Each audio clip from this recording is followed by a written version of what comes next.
Hi అండి. అందరికీ నమస్కారం. మీరెంతగానో ఆదరిస్తున్న ఫుడ్ ఛానల్ ఫ్యామిలీ వంటకు స్వాగతం. ఈరోజు కూడా ఒక మంచి టేస్టీ రెసిపీతో మీ ముందుకొచ్చానండి. అదేమిటంటే సొరకాయ పులుసండి. చాలా చాలా టేస్టీగా ఉంటది. నేను చేసే ఈ పద్ధతిలో గనుక ఒక్కసారి ట్రై చేసి చూడండి. పళ్ళాలు పళ్ళాలు లాగిచ్చేస్తారండి. మీరొక్కసారి ట్రై చేయండి. ఈ సొరకాయ పులుసండి ఇష్టపడినారంటే ఎవరు ఉండరు. చాలామంది ఇష్టపడతారండి. చిన్నవాళ్ళ నుంచి పెద్దవాళ్ళ వరకు ఎంతో ఇష్టపడే మంచి టేస్టీ గల సొరకాయ పులుసండి. మీరు కూడా ఒకసారి ట్రై చేయండి. ఇప్పుడు ఎలా తయారు చేయాలో చూసే ముందు ఇంకా నా ఛానల్ ఎవరైనా సబ్స్క్రైబ్ చేసుకోకపోతే సబ్స్క్రైబ్ చేసుకోండి. వీడియోని ఎక్కడ స్కిప్ చేయొద్దండి, చివరి వరకు చూడండి. ఇంకెందుకు ఆలస్యం, వీడియోని చూసేద్దాం రండి.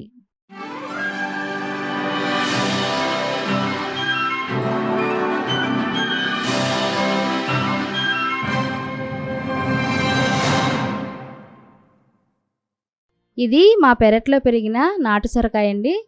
చాలా టేస్టీగా ఉంటుంది. దగ్గర దగ్గర 3 నుంచి 4 కేజీల వరకు కాసిందండి. అందుకే దీంతోనే మీకు చూపించాలని నేను ముందుకొచ్చాను. చూడండి, తెంపి చూపిస్తున్నాను. చూస్తున్నారు కదండి, ఈ సొరకాయ చాలా లేతగా ఉందండి. ఇంత లావుగా ఉన్నా దీంతో మనం సొరకాయ పులుసు చేసుకుంటే చాలా టేస్టీగా ఉంటుందండి. అందుకే మీకు చేసి చూపిస్తాను. ఇప్పుడు ఈ సొరకాయని మనం ఈ విధంగా కట్ చేసుకోవాలి. చాలా రోజుల నుంచి వీడియోస్ అయితే చేసి పెట్టలేదండి, హెల్త్ ప్రాబ్లం వల్ల. ఇప్పుడైతే కొంచెం పర్వాలేదు. ఇక నుంచి మా ఛానల్లో ఆగకుండా ప్రతిరోజు కూడా వీడియోస్ వస్తూనే ఉంటే తప్పకుండా చూడండి. ఇంకెవరైనా సబ్స్క్రైబ్ చేసుకోకపోతే తప్పకుండా సబ్స్క్రైబ్ చేయండి, వీడియోస్ చూడండి. ఈ విధంగా అయితే కోసుకోవాలండి. కాయ చాలా లాతగా ఉంది. లోపల చాలా విత్తనాలు ఉంటాయండి. నాటు సొరకాయ కాబట్టి ఇష్టం ఉంటే వేసుకోవచ్చు, లేదంటే విత్తనాలు తీసేసి మనం పై అంతా చెక్కు తీసేసుకుని ముక్కలుగా కట్ చేసేసుకోవచ్చు. ఇక్కడ నేనైతే విత్తనాలు తీసేసి పై చెక్కు అంతా తీసేసానండి. చూస్తున్నారు కదా, విత్తనాలు అవసరం లేదు. మీకైతే ఇష్టం ఉంటే వేసుకోండి, లేకపోతే లేదు. చూడండి, ఇలాగా చెక్క తీసేసి పెట్టేసుకోవాలి. ఈ విధంగా చెక్క తీసుకున్న తర్వాత సొరకాయ లేత సొరకాయ కాబట్టి పెద్ద పెద్ద ముక్కలుగా కట్ చేసుకోవాలండి.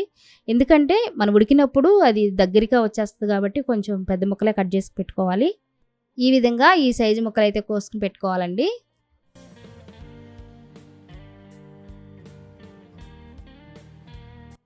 ఈ విధంగా కట్ చేసి పెట్టుకున్న ముక్కల్ని వాటర్ పోసి ఒకసారి కడుక్కోవాలండి.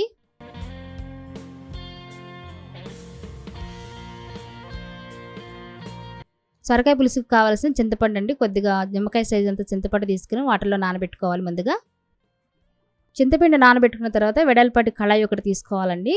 అందులోకి మనం కడిగి పెట్టుకున్న సొరకాయ ముక్కలన్నింటినీ ఇందులోకి వేసేసుకోవాలి.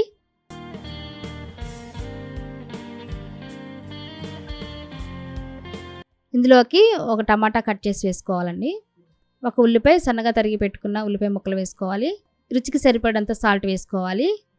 1 టీ స్పూన్ కారం, 1/2 టీ స్పూన్ పసుపు. చూస్తున్నారు కదా, ఇక్కడ నేను కాయంతా కోసి వేయలేదండి, 2 బద్దలు మాత్రమే వేశాను. ఆ ముక్కలకి సరిపడా మీరు ఆయిల్ అయితే వేసుకోవాలి. అంతే ఆయిల్, నేను చిన్న కప్పు ఆయిల్ అయితే వేశాను. ఇప్పుడు ఈ ముక్కలకి ఇదంతా కూడా పట్టించేయాలండి. కారం, ఉప్పు మొత్తం ముక్కలన్నిటికీ పట్టించేయాలి. బాగా కలిపి పెట్టుకోవాలి.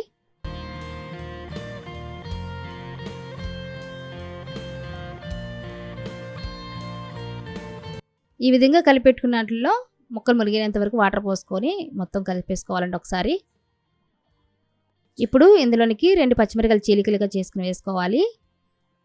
ఈ విధంగా సొరకాయ పులుసు అంతా కలిపేసి పెట్టుకుని మూత పెట్టుకుని ఒక 5 నిమిషాలు ఉడికించుకోవాలండి. 5 నిమిషాల తర్వాత పొయ్యి మీద పెట్టుకున్న పులుసు కొంచెం కదిలిన తర్వాత ఇప్పుడు కొంచెం బెల్లం ముక్క వేసుకోవాలండి. రుచికి సరిపడంత బెల్లం వేసుకోవాలి. బెల్లం తినని వారైతే ఆ బెల్లం వేయకోకుండానే పులుసు చేసుకోవచ్చు. కానీ బెల్లం వేస్తే ఆ టేస్ట్ చాలా చాలా బాగుంటుందండి. బెల్లం వేసుకునే పులుసు చేసుకోండి. అందుకే నేను కొద్దిగా 100 గ్రాములకి బెల్లం అయితే వేస్తున్నాను. ముందుగానే ఎందుకు వేసుకోవాలంటే ముక్కకి ఆ బెల్లం అంతా కూడా స్వీట్ అనేది పడుతుందండి. అందుకనే బెల్లం వేసుకుని చేసే లెక్కైతే ముందుగానే బెల్లం వేసి పులుసు అంతా కలుపుకోవాలి ఒకసారి. ఈ విధంగా స్టవ్ మీద పెట్టి ఒక 10 నిమిషాల్లోనే ముక్కంతా మగ్గిపోతుంది. మూత పెట్టి ఉడికించుకోవాలి. 10 నిమిషాల తర్వాత మూత చూసుకుందామండి. చూడండి, ముక్క పర్ఫెక్ట్గా ఉడికిపోయింది. మీకు చూపిస్తాను చూడండి గరిటెతో తీసి.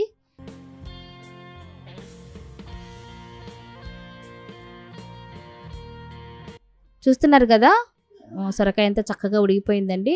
లేత సొరకాయ కదా, నాటు సొరకాయ 10 నిమిషాల్లోనే చక్కగా మెల్ట్ అయిపోయింది. ఇప్పుడైతే ముందుగా నానబెట్టుకున్న చింతపండు రసం కూడా ఇప్పుడే వేసేసుకోవాలి.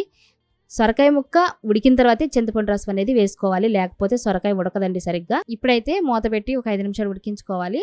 5 నిమిషాల తర్వాత మూత చూసుకోవాలండి. చూడండి, సొరకాయ పులుసు అంతా చక్కగా ఎగిరిపోయిందండి, పర్ఫెక్ట్గా ఉడికింది. ఈ విధంగా ఉడికితే సరిపోతుందండి. ఇప్పుడు స్టవ్ ఆఫ్ చేసుకుని దీన్ని తాలింపు పెట్టుకుందామండి. ఇప్పుడు వేరే ఒక ప్యాన్ పెట్టుకుని ప్యాన్ వీటైన తర్వాత తాలింపుకి సరిపడా ఆయిల్ వేసుకోవాలి. ఆయిల్ వీటైన తర్వాత టీ స్పూన్నర తాలింపు దినుసులు వేసుకోవాలి. ఇందులోకి ఒక 4 ఎండుమిర్చి కూడా వేసుకోవాలి. ఒక టీ స్పూన్ జీలకర్ర. ఇవన్నీ కూడా మొత్తం వేగేలా తిప్పుకుంటూ వేయించుకోవాలి లో ఫ్లేమ్లో. తాలింపు చక్కగా వేగితేనే చాలా టేస్టీగా ఉంటుందండి. దినుసులు వేగిన తర్వాత కొద్దిగా ఎల్లిపాయ ముక్కలు వేసుకోవాలి.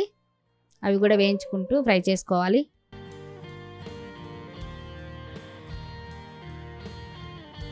ఉల్లిపాయ కొంచెం వేగిన తర్వాత కచ్చాపిచ్చిగా దంచుకున్న ఎల్లుల్లిపాయ కూడా వేసుకుని వేయించుకోవాలి. తాలింపు అనేది పర్ఫెక్ట్గా వేగితేనే సొరకాయ పులుసు కమ్మటి వాసన వస్తుందండి. అందుకే లో ఫ్లేమ్లో చక్కగా వేయించుకోవాలి.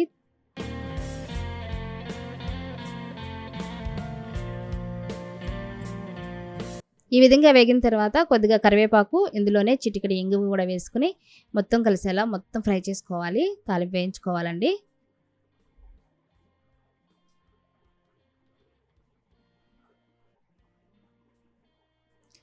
ఈ విధంగా ఈ తాలింపుని ముందుగా రెడీ చేసి పెట్టుకున్న సొరకాయ పులుసులోకి అంతా వేసేసుకోవాలి. మొత్తం అంతా ఒకసారి తిప్పుకోవాలండి.